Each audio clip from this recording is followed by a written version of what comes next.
નમસ્કાર મિત્રો, આજે આપણે આવી ગયા છીએ શ્રી પીપરેશ્વર મહાદેવ મંદિરે। મહેસાણા જિલ્લાના સાલડી ગામે આવેલું શ્રી પીપરેશ્વર મહાદેવ મંદિર 700 વર્ષ જૂનો ઐતિહાસિક અને પૌરાણિક વારસો ધરાવે છે। સ્વયંભૂ પ્રગટ થયેલું આ શિવલિંગ આજુબાજુના 40 ગામના લોકો માટે આસ્થાનું કેન્દ્ર છે। આ મંદિર ભક્તો માટે આસ્થા, શાંતિ અને આધ્યાત્મિક શક્તિનું કેન્દ્ર છે।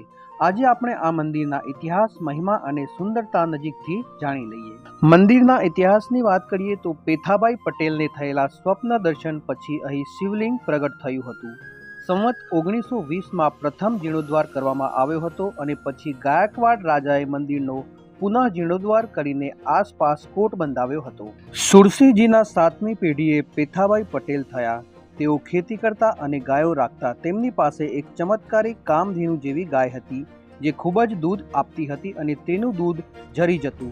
આથી પેથાભાઈ વ્યથિત થયા અને ગોવાર પર ગુસ્સે ભરાયા। ત્યારબાદ પેથાભાઈને મહાદેવજીએ સ્વપ્નમાં દર્શન આપીને જણાવ્યું કે રોજ દિવસ દરમિયાન ગાય જો દૂધ અભિષેક કરે છે ત્યાં મારો વાસ છે। હું તારા પર પ્રસન્ન છું, તું એ પીપરા પાસે મારું સ્થાનક બનાવ।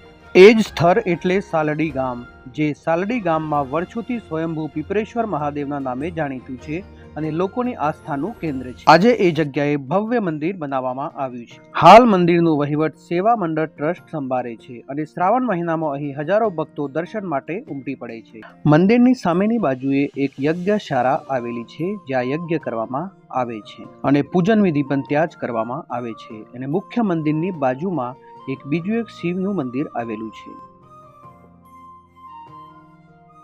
તો મિત્રો, મંદિર ટ્રસ્ટ તરફથી અહીંયા એક ભોજનશાળા પણ બનાવવામાં આવી છે જ્યાં 110 રૂપિયામાં તમને ગુજરાતી થાળી અનલિમિટેડ મળી જશે।